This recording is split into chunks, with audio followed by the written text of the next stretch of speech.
Assalamualaikum warahmatullahi wabarakatuh. Selamat siang pendengar RRI Bone dimanapun Anda berada.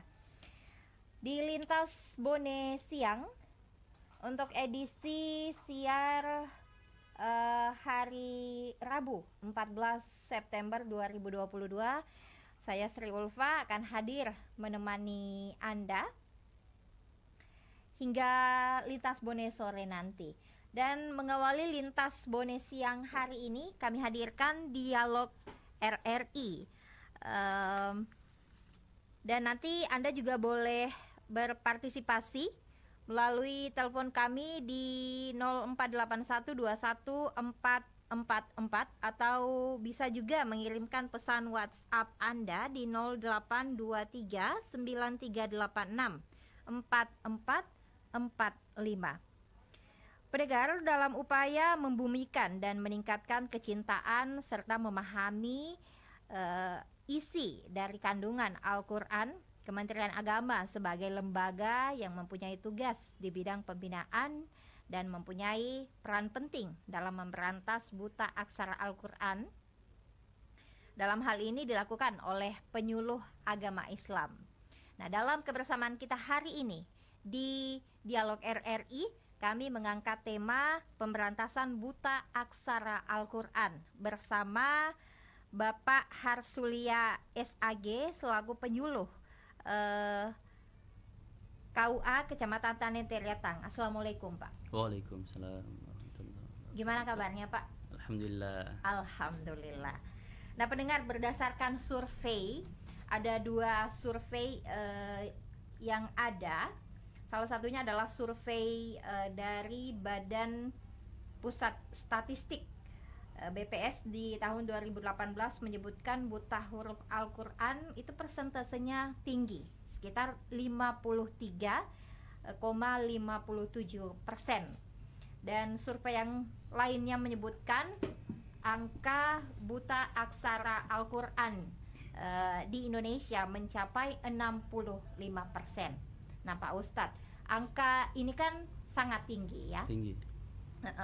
Lalu apa sebenarnya program dari KUA Tanetiriatang sendiri dalam memberantas buta aksara Al-Quran, berhubung persentasenya ini cukup tinggi, padahal kita di Indonesia ini mayoritasnya Muslim, tapi persentase ini tentu menjadi semacam cambuk nih ya bagi kita. Lalu apa saja program dari KUA Tanetiriatang, Pak? Ya, jadi kami penyuluh di KUA Kecamatan Tanetiriatang itu sebenarnya ada beberapa program ataupun spesialisasi dari beberapa penyuluh yang kemudian terbagi. Khusus untuk saya itu di pemberantasan buta aksara. Nah, kedengarannya tadi bahwa salah satu program yang di KUA ataupun penyuluh yaitu pemberantasan buta aksara yang kami lakukan, yang pertama adalah kami berusaha untuk merangkul dulu untuk anak-anak bagaimana supaya tertarik untuk masuk ke kelompok pengajian anak-anak. Kalau di sekarang itu namanya TKTPA itu. Kemudian nanti setelah beranjak remaja, kemudian kita jemput dengan remaja masjid gitu. Dan setelah dewasa nantinya nanti ada lagi program-program yang ataupun kelompok-kelompok pengajian yang khusus untuk orang dewasa. Di antaranya adalah majelis taklim, bukibuk ataupun pendidikan mengaji bagi orang dewasa seperti itu. Jadi diupayakan supaya masyarakat itu tidak lepas dari Al-Quran, mulai dari sejak dini, remaja sampai dewasa, bahkan sampai orang tua. Iya. Gitu. Jadi setiap segmentasi usia nih ada treatment yang beda-beda begitu Pak ya. Iya. Usia dini diarahkan ke TKTPA, kemudian untuk remaja ada kegiatan remaja masjid.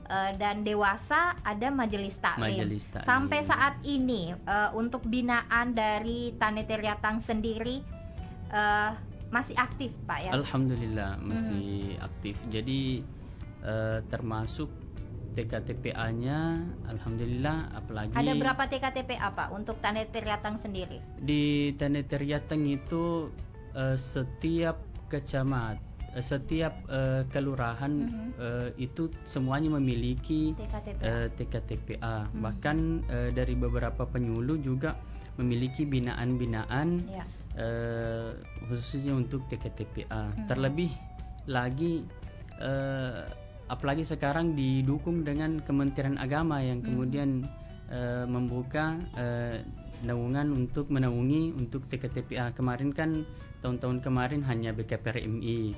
Sekarang dibantu lagi oleh Kementerian Agama. Iya. Baik. Lalu untuk persentasenya ini Pak, kita kembali lagi ke persentase. Ini kan sangat tinggi ya. Jadi padahal kalau kita melihat nih bangsa kita ini kan mayoritas muslim. Tapi kenapa persentasenya cukup tinggi? Padahal untuk anak-anak di sekolah kan sudah ada kurikulum. Mereka mendapatkan pendidikan agama Islam. Di bangku kuliah juga kita ada tidak lepas juga belajar masih seputar agama. Lalu apa sih sebenarnya Pak sebabnya kenapa persentasenya sangat tinggi? Betul sekali. Sebenarnya sangat memprihatinkan ya. Karena sebenarnya ini berawal dari kalau kita melihat ke lapangan ataupun pengalaman-pengalaman yang kita alami, dari orang tua sebenarnya yang paling mendasari. Anak-anak itu seolah-olah lebih didorong ke pengetahuan ataupun pembelajaran umum tanpa menghiraukan Al-Quran sendiri ataupun pelajaran-pelajaran keagamaan. Kenapa? Melihat dari sisi dunia saja bisa jadi salah satunya yang menjadi alasan. Misalnya pelajaran-pelajaran yang menjanjikan dunia. Misalnya kita lihat contoh bahasa Inggris. Itu kan bagi anak-anak nanti yang terampil ataupun yang mampu bercakap bahasa Inggris, itu kan ada peluang untuk pekerjaan untuk masa depannya. Sementara untuk yang Al-Quran saja ataupun hanya menghafal Al-Quran, sementara tidak ada peluang ataupun pekerjaan yang menjanjikan seperti itu. Barangkali orang tua melihat dari segi itunya. Kemudian dari segi orang tua, kemudian apa ya? Ini tidak rela. Artinya orang tua itu bahkan rela mengeluarkan atau berkorban untuk anaknya demi anaknya bimbingan ataupun les untuk pelajaran-pelajaran umum yang menjanjikan untuk masa depannya. Dalam hal ini sekali lagi untuk kepentingan dunia. Contoh kita lebih merinci lagi. Orang tua yang anaknya masuk di TKTPA yang ada iuran per bulan misalnya 5.000, 10.000, itu kita lihat tidak bisa dipungkiri di lapangan, bahkan masih sampai sekarang ada orang tua yang sampai menunggak sampai 1 tahun. Padahal kan cuma sangat terjangkau, Pak sangat Ustadz, terjangkau. Ya? Sementara yang di bimbingan-bimbingan itu atau yang les-les pelajaran umum yang menjanjikan untuk masa depan itu biar sampai 200.000, 300.000 itu tidak pernah menunggak. Iya, tidak pernah menunggak. Betul. Baik, jadi memang menurut Pak Ustadz sendiri orang tua zaman now nih Pak Ustadz, yang memang ada kecenderungannya mereka orientasinya lebih ke bahasa asing, begitu ya. Kurangnya dorongan orang tua terhadap anak untuk lebih ataupun minimal menyeimbangkan lah antara pengetahuan agamanya dengan umumnya seperti itu. Baik. Lalu untuk kategori buta aksara sendiri, sebenarnya apa aja sih Pak kategori buta aksara ini? Apakah buta aksara hanya untuk orang-orang yang betul-betul tidak mengenal huruf hijaiyah, tidak bisa sama sekali membaca Al-Quran, atau seperti apa? Karena presentasinya sangat tinggi nih Pak. Apa ada kategori? Jadi buta aksara itu sebenarnya untuk semua lapisan masyarakat. Itu mulai dari anak-anak, remaja sampai dewasa. Kemudian untuk golongannya kan bisa saja ada anak-anak yang mampu mengaji dengan baik dan benar, ataupun ada orang dewasa yang mampu mengaji tapi masih terbata-bata, ataupun ada yang mampu mengaji, membaca Al-Quran dengan irama yang bagus, namun kaidah dan tajwidnya, fasohanya itu masih belum bagus. Jadi di sini kita masuki semua, artinya kita rangkul semua, kita ajak semua sedikit demi sedikit, kemudian kita dekati, kemudian kita ajak begitu. Jadi memang ada tidak hanya yang betul-betul tidak mengenal huruf hijaiyah, tapi yang bisa mengaji tapi terbata-bata, yang bisa mengaji tapi tidak sesuai dengan tajwid, itu juga termasuk buta aksara Al-Quran, Pak ya? Iya. Baik. Nanti kemudian yang sudah mampu itu bisa kita rangkul dan bahkan bisa juga membina bagi teman-teman yang belum, atau adik-adik yang belum mampu seperti itu. Jadi ada istilah TOT. Apa tuh Pak? Training of Trainer. Ya, seperti itu. Jadi programnya seperti apa? Seperti itu, artinya kita bimbing, kita bina, nanti setelah mampu kemudian bisa membantu, artinya jadi pembina lagi. Jadi dibina untuk menjadi pembina. Seperti itu. Jadi berkesinambungan terus, tidak berhenti. Baik. Lalu untuk program dari KUA Tanah sendiri, apakah difokuskan hanya pada satu kategori usia atau justru semua kalangan?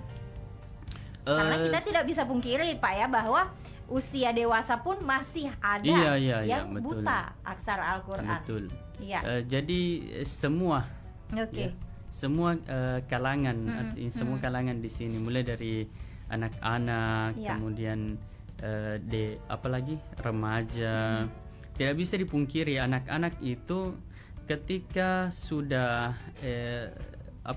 beranjak remaja, di sini yang paling lebih sulit kita rangkul, lebih sulit kita ajak, lebih sulit kita dekati di usia remaja, utamanya anak-anak yang terjun di TK-TPA, kemudian setelah wisuda atau sudah masuk di sekolah menengah pertama maupun yang atas, itu apabila dia telah wisuda di TK-TPA, dia sudah merasa bahwa dia tamat.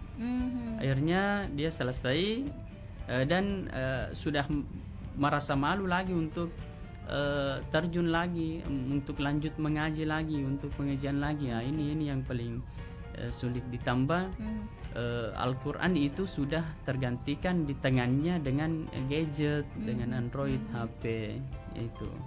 Dan untuk di golongan orang tua sendiri itu juga kita rangkul, dekati, seperti tadi yang dikatakan, ada majelis taklim dibentuk, kemudian ada pendidikan orang dewasa atau di rosa itu. Cuman ini yang sementara masih proses, tugas kita sebagai kami penyuluh sementara berusaha untuk memberikan pemahaman kepada masyarakat dan khususnya bapak-bapak.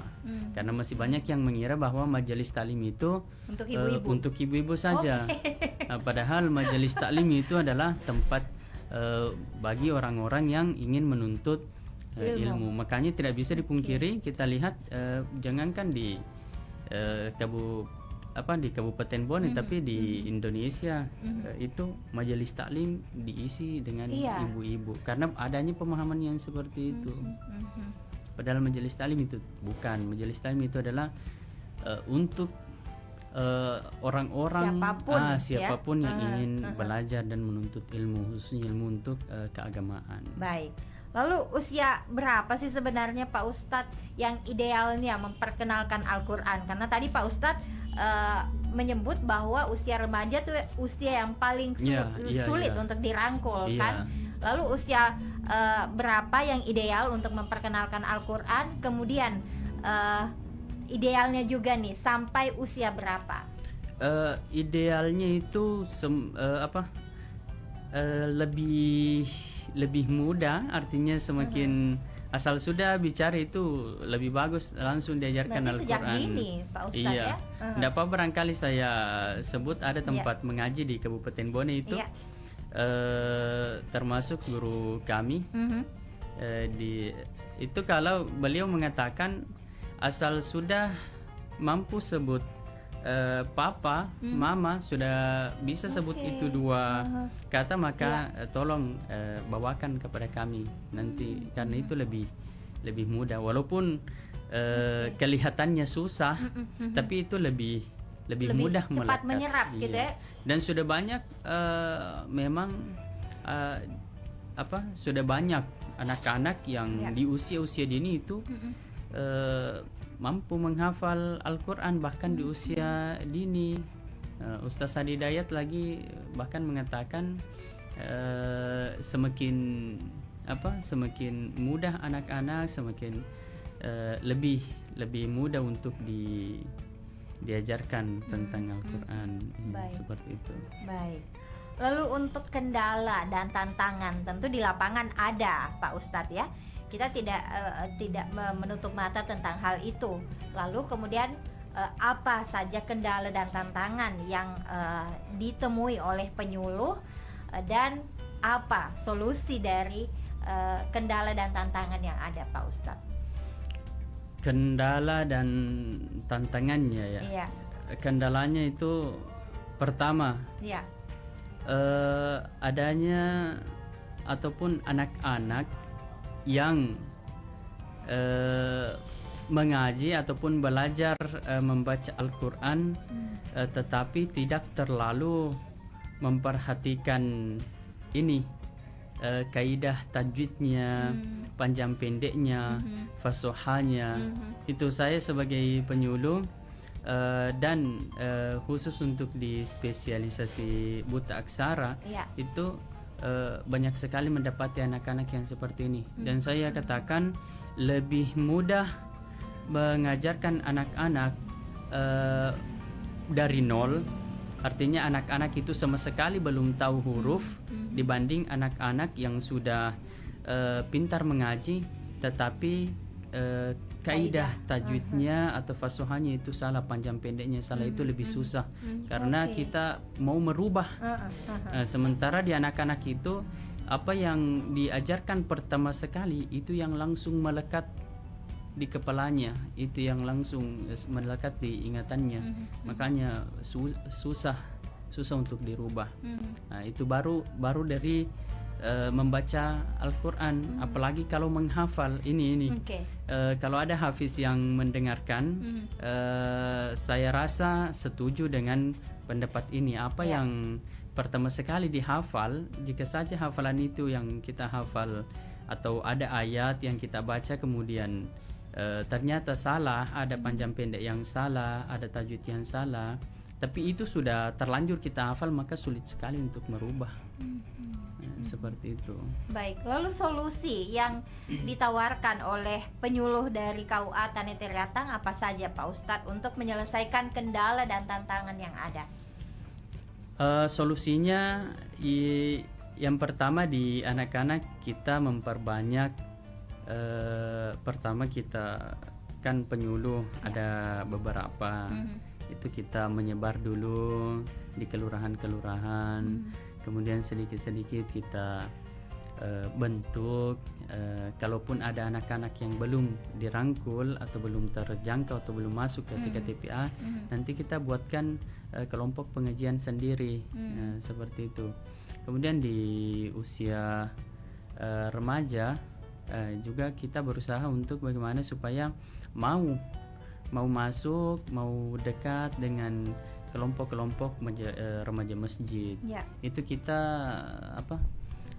itu kita buatkan inovasi-inovasi, misalnya adanya kegiatan-kegiatan remaja masjid, apalagi anak-anak remaja kan jiwanya selalu ingin tampil, seperti itu. Untuk di orang tua kembali lagi ke majelis taklim, tapi saya rasa kalau majelis taklim sekarang akhir-akhir ini semangat ibu-ibu itu luar biasa. Dan di Kabupaten Bone sendiri alhamdulillah kalau kita melihat rumah tahfiz itu di mana-mana. Itu di mana-mana. Cuman ada sedikit bagi anak-anak yang ingin menghafal itu, karena saking banyaknya rumah tahfiz dan saking menjadi gengsi ya, anak-anak yang sudah menghafal dan memiliki hafalan itu sudah tidak jarang lagi ditemukan, sehingga banyak anak-anak yang walaupun belum terlalu bagus bacaannya, itu belum terlalu langsung ingin menghafal. Ini juga salah satu kendala. Iya, orang tua juga yang kurang mengerti, tanpa memperhatikan bacaan dari anak-anaknya, langsung ingin memasukkan anaknya, langsung ingin menghafal tanpa mau ada kegiatan tahsin dulu. Tahsin itu memperbaiki bacaan dulu. Iya, padahal kan itu harus berproses. Gitu. Baik. Lalu Pak Ustadz, bagaimana sih sejauh ini Bapak melihat literasi Al-Quran di Kabupaten Bone? Apakah sudah cukup baik atau seperti apa? Ya, kembali lagi kami katakan bahwa alhamdulillah di Kabupaten Bone itu rumah tahfiz itu sangat banyak. Artinya sudah tidak mampu lagi dihitung jari. Itu saking banyaknya ya. Cuman perlu kita pertahankan saja, karena tidak bisa dipungkiri banyak juga anak-anak yang masuk tapi hanya ingin mencoba saja. Ada yang baru mulai sudah berhenti karena mungkin merasa penasaran. Iya, gitu, ada yang di tengah jalan berhenti, atau ada yang sementara menghafal sudah banyak tapi tidak dipertahankan. Itu kan ini perlu keistiqomahan yang luar biasa. Baik. Apakah ini kemudian yang jadi tantangan juga Pak Ustadz? Karena kan istiqomah ini tentu tidak mudah. Iya. Tidak hanya untuk anak-anak, bahkan orang dewasa pun besar tantangannya untuk istiqomah. Apakah ini kemudian tidak menjadi tantangan, atau apa yang dilakukan dari penyuluh sendiri untuk mensiasati hal itu Pak Ustadz? Jadi anak-anak tuh lebih gemar gitu mengaji atau belajar Al-Quran gitu. Tadi saya katakan bahwa yang paling sulit dirangkul itu atau didekati itu adalah anak-anak di usia remaja. Ini kenapa? Karena tidak ada istiqomahnya. Ya, tidak memiliki sifat keistiqomahan. Setelah selesai TKTPA, sudah diwisuda, kemudian merasa dirinya sudah tidak perlu lagi mengaji, atau bahkan malu atau gengsi karena masih dibilang mengaji. Nah, ini semua yang perlu kita dekati. Jadi bagaimana supaya anak-anak itu mau, kita artinya kita minimal ubahlah namanya, jadi bukan lagi TK-TPA.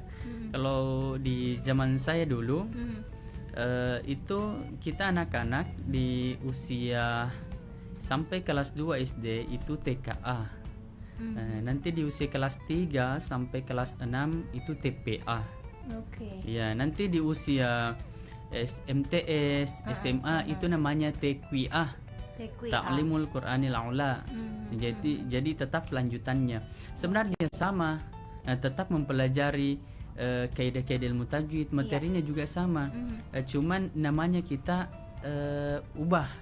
Namanya kita ganti. Nah itu. Kemudian kami sebagai anak-anak juga dulu merasa wah lebih apa ya? Lebih gengsi, artinya lebih merasa hebat lagi. Iya, ada tingkatan. Gitu ya, naik level lah istilahnya Pak Ustadz, betul sekali. Iya, merasa naik level. Makanya di remaja itu kita bentuk bentuk kelompok-kelompok pengajian yang tetap dengan mendasar kepada Al-Quran sendiri, tapi namanya agak berbeda. Tapi sebenarnya di Bone ada kemarin itu BKPRMI, gitu ya, BKPRMI Badan Komunikasi Pemuda Remaja Masjid itu sampai beberapa tahun kemarin itu sangat aktif sekali. Itu sering diadakannya pesantren remaja masjid. Itu pernah di zaman-zaman saya. Cuman sekarang agak menurun. Hanya memfasilitasi atau fokus kepada TK-TPA. Padahal kan remaja masjid sendiri itu masih banyak kok yang aktif di Bone, itu masih banyak. Baik, Pak Ustadz, dari TK-TPA ini dengan yang lanjutannya yang tadi Pak Ustadz sebutkan, apakah yang mereka pelajari sama aja? Apakah hanya mengulang dari materi atau pembelajaran yang mereka dapatkan di TK-TPA atau seperti apa? Atau memang ada perbedaan? Iya, tidak sih, artinya ada peningkatan, sama halnya dengan sekolah umum, ada kelas 1, 2, 3, ada lanjutan pelajaran. Contohnya kalau di tingkatan TKA itu ada BCM istilahnya kalau zaman saya dulu. Ya, apa tuh Pak Ustadz BCM? Belajar cerita mengaji. Itu jadi dijelaskan dengan cara ya seperti anak TK, seperti itu. Kemudian di TPA itu sudah naik di TPA itu sudah yang mampu mengaji. Kalau di TK kan Iqra. Kalau di TPA itu yang sudah mampu membaca juz. Itu membaca Al-Qur'an. Kemudian sudah belajar dasar-dasar ilmu tajwid, sudah belajar fikih, sudah belajar akidah akhlak, sudah belajar bacaan sholat, menghafal, seperti itu. Kemudian di TQA atau di remaja itu sudah naik level lagi. Yang tadinya hanya membaca Al-Quran, tadarus, di sini sudah mulai menghafal sedikit-sedikit, menghafal juz amma. Di TPA kan hanya menghafal surah-surah pendek saja. Kalau di TQA atau di remaja itu sudah menghafal juz 30. Itu kemudian nanti lanjut ke juz 1, 2, 3 dan seterusnya. Jadi memang dibiasakan untuk jadi intinya muaranya nanti ini adalah menjadi penghafal Quran, begitu Pak Ustadz? Iya, ada ke arah ke situ. Namun kan setiap harinya itu jadi dia sebelum belajar itu diawali dengan membaca Al-Quran. Kalau yang TQA diawali dengan tahfiz. Setelah selesai kegiatan belajar membaca Al-Qurannya atau tahfiznya, nanti ada pelajaran setiap harinya itu yang beda.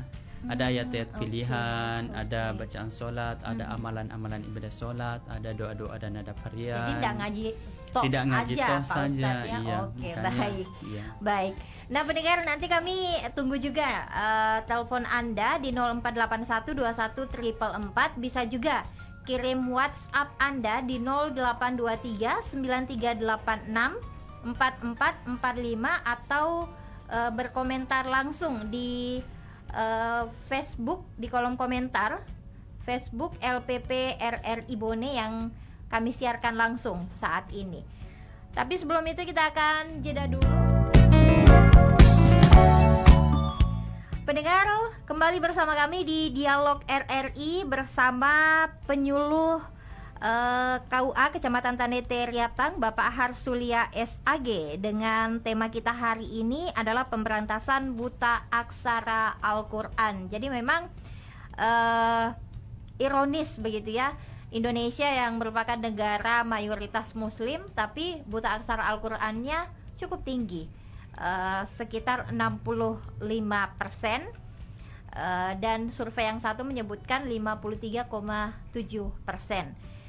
Nah, untuk Anda yang ingin gabung, mungkin ada yang ingin Anda pertanyakan atau usul kepada Pak Ustadz nih, boleh telepon kami di 0481214444 dan WhatsApp-nya di 082393864445. Baik Pak Ustadz, kita lanjut lagi obrolan kita nih. Kalau saat ini pihak mana saja sih pihak yang dilibatkan untuk menyukseskan pemberantasan buta aksara Al-Quran? Karena saya yakin penyuluh tidak akan bisa bekerja sendiri Pak ya, butuh kolaborasi dan sinergitas yang baik dengan pihak-pihak lain untuk mendukung suksesnya program ini.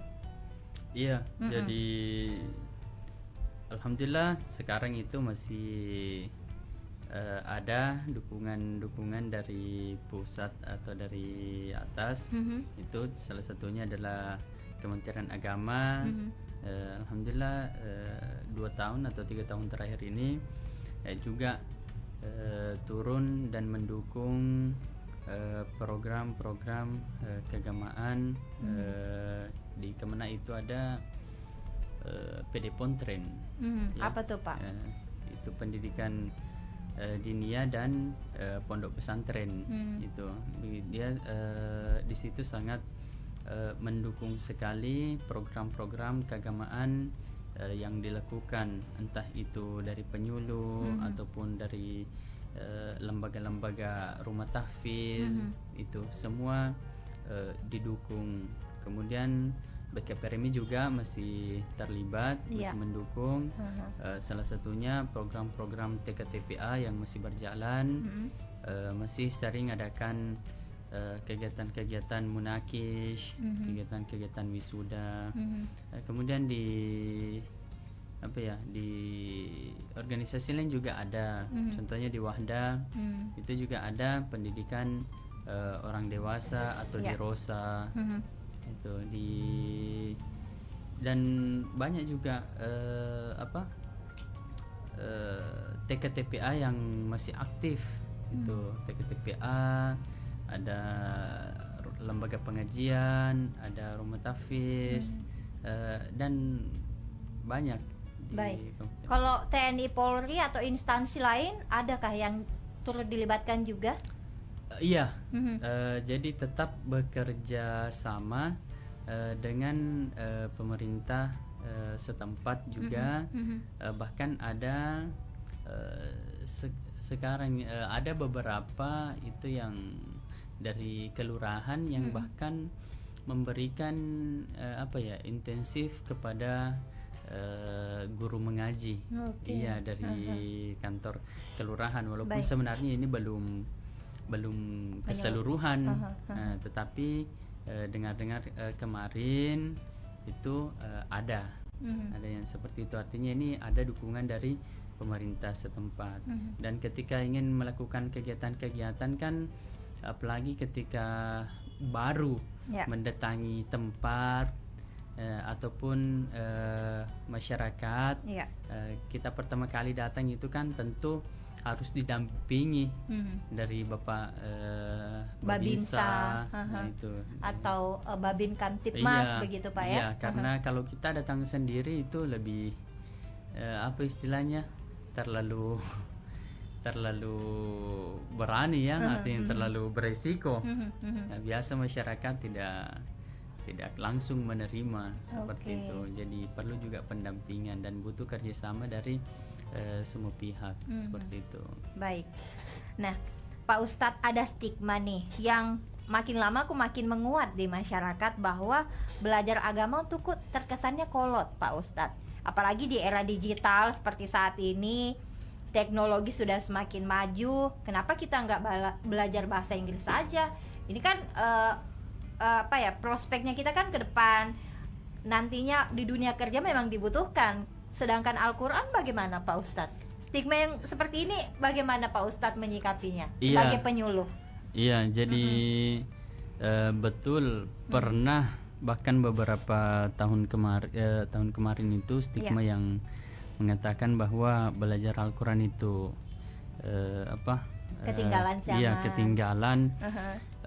Alhamdulillah di tahun-tahun terakhir ini ya bisa dikatakan 2 tahun terakhir ini stigma yang seperti itu sudah tidak berlaku lagi.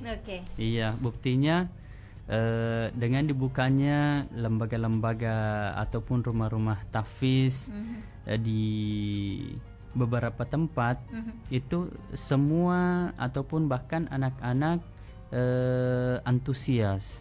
Iya, termasuk sekolah-sekolah sekarang itu kalau kita melihat rata-rata sudah ada dan bahkan ada sekolah-sekolah yang menjadikan program tahfiz itu bukan lagi ekstra tapi masuk di mata pelajaran. Itu ada. Kemudian bahkan di lowongan pekerjaan sendiri, ada kemarin yang datang di rumah tahfiz, salah satu di tempat kami itu di rumah tahfiz, ada dari pihak kepolisian yang mengatakan bahwa siapa saja nanti yang ingin jadi polisi, maka kalau ada hafalannya minimal 5 juz, maka itu bisa masuk polisi tanpa tes. Bahkan di Unhas sendiri, bagi anak-anak yang kurang mampu dari segi dana ataupun finansial, tetapi memiliki hafalan minimal 5 juz, maka bisa masuk fakultas kedokteran itu beasiswa. Itu kemarin ada tawaran seperti itu. Jadi bagi orang tua yang masih menganggap bahwa pendidikan keagamaan itu tidak terlalu penting ataupun percuma belajar karena tidak ada pekerjaan yang menjanjikan, itu sudah justru tidak berlaku lagi dan stigma yang seperti itu yang kolot, yang ketinggalan zaman. Karena sekarang dengan belajar Al-Quran justru semakin bisa mendapatkan dunia, dapat juga akhiratnya. Nah, baik, menarik nih Pak Ustadz ya. Jadi kita lihat fenomena yang ada saat ini di masyarakat, Pak Ustadz. Nilai-nilai moral tuh sudah melemah. Ini banyak buktinya, banyak kita saksikan seperti anak yang durhaka, kemudian tindakan-tindakan anarkis, bahkan cenderung mengarah ke terorisme.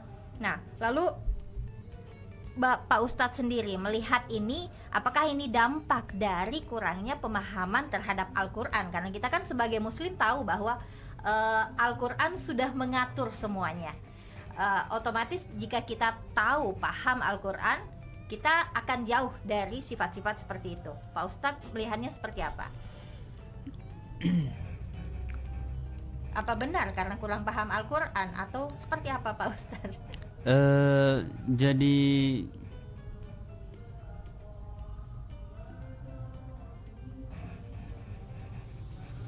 Jadi masalah tentang moral, akhlak, itu semua sudah ada di dalam Al-Quran.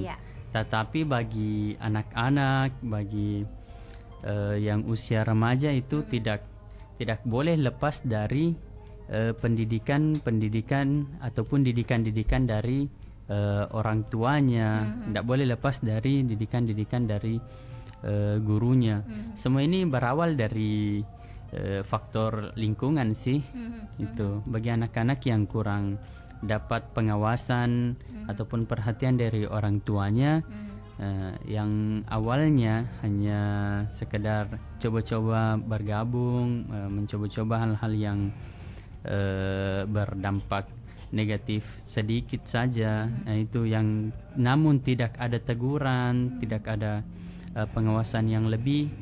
Inilah yang kemudian akhirnya terbiasa dan timbul keberanian dari anak-anak untuk melakukan hal yang lebih besar lagi. Seperti itu. Jadi walaupun sudah dikaji, sudah ada di dalam Al-Quran tentang akhlak, tentang moral, namun jika tidak ada pengawasan dari orang tua, tidak ada pengawasan dari guru ataupun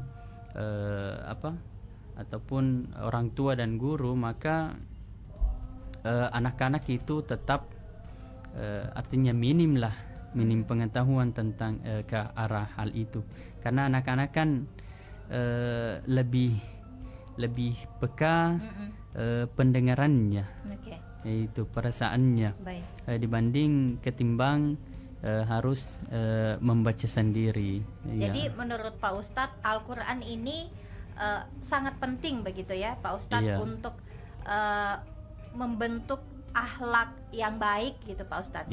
Baik. Lalu untuk membentuk karakteristik generasi Qurani, tentunya ini tidak mudah Pak Ustadz ya, butuh revolusi yang besar dan waktunya mungkin butuh beberapa generasi. Lalu apa yang kira-kira dibangun dari program pemberantasan buta aksara Al-Quran ini, khususnya menyangkut pembelajaran Al-Quran? Jadi yang paling kultur apakah yang kemudian kira-kira cocok nih untuk kita sinkronkan dengan program pemberantasan buta aksara Al-Quran, Pak Ustadz? Jadi yang paling penting untuk sekarang, yang paling kami fokuskan itu adalah pertama di dalam program belajar mengajar Al-Quran yang saat ini kami jalani itu, kami pisahkan dulu program belajarnya. Kami pisahkan dulu anak-anak yang cepat, kemudian menengah, kemudian agak lambat. Ini nanti yang cepat kita fokuskan, kemudian nanti ini yang nanti setelah selesai bisa gabung dan membantu membina teman-temannya atau adik-adiknya yang lambat. Itu kemudian ada juga beberapa metode sekarang yang semakin berkembang. Ada metode Iqra, itu yang masih banyak dipakai sampai sekarang. Itu ada juga metode Wafa, ada metode Ummi, metode Qiraah. Itu jadi banyak sih. Baik. Lalu untuk inovasi di era digital, tentu ini dibutuhkan juga Pak Ustadz ya, karena melihat zaman now tuh ya zamannya teknologi Pak Ustadz. Kita butuh inovasi yang sejalan dengan perubahan zaman agar program-program yang yang dijalankan juga bisa diterima dengan baik. Ada inovasi nggak sih Pak Ustadz? Iya, jadi bagi banyak sih, semua yang saya perhatikan, semua lembaga-lembaga tahfiz, kelompok pengajian itu semua memiliki memiliki nama-nama di ya masalah teknologi.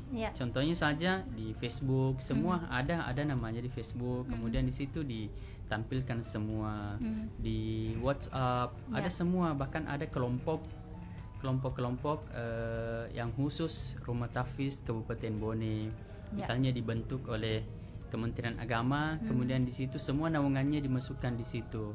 Rumah Tahfiz Kementerian Agama Kabupaten Bone. Di situ banyak semua rumah tahfiz di Kabupaten Bone gabung di situ. Kemudian yang paling yang paling kecil lah contohnya, program kami penyuluh di Kecamatan Kawa, Kecamatan Tanah Triatang itu bahkan membuat akun YouTube sendiri. Itu bisa dilihat di YouTube Kawa Kecamatan Tanah Triatang. Di situ ada kegiatan-kegiatan yang dilakukan oleh penyuluh, termasuk butaksara, termasuk kegiatan-kegiatan majelis taklim dan lain-lain. Situ banyak kok. Baik, Pak Ustadz, sebelum kita mengakhiri dialog kita hari ini, apa closing statement yang ingin Pak Ustadz sampaikan untuk mendukung program pemberantasan buta aksara Al-Quran, Pak Ustadz? Silakan. Jadi semua diawali dari kesadaran orang tua. Sesuai dengan pengalaman, sesuai dengan apa yang kami alami, bahkan sampai saat ini di tempat belajar mengajar kami itu khususnya untuk pendidikan Al-Quran, kurangnya kesadaran ataupun kurangnya perhatian dan dorongan daripada orang tua. Banyak anak-anak yang mengaji, banyak anak-anak yang datang mengaji setiap hari, tetapi karena kurangnya kurangnya didikan, kurangnya dorongan, pengawasan dari orang tua, anak-anak itu baru mengaji kalau di tempat pengajian. Anak-anak itu baru menghafal kalau di tempat pengajian. Sementara kalau di rumah walaupun tidak dilihat, walaupun kami tidak melihat kenyataannya, tapi kami yakin pasti jarang sekali mengaji atau bahkan tidak pernah mengaji. Dan barangkali ini karena kurangnya perhatian, dorongan daripada orang tua. Orang tua jangan menganggap jika anaknya telah dimasukkan ke tempat pengajian, TKTPA, lantas lepas tangan begitu saja tentang pendidikan keagamaan. Tolong bantuannya supaya anaknya tetap juga dididik di rumah seperti itu.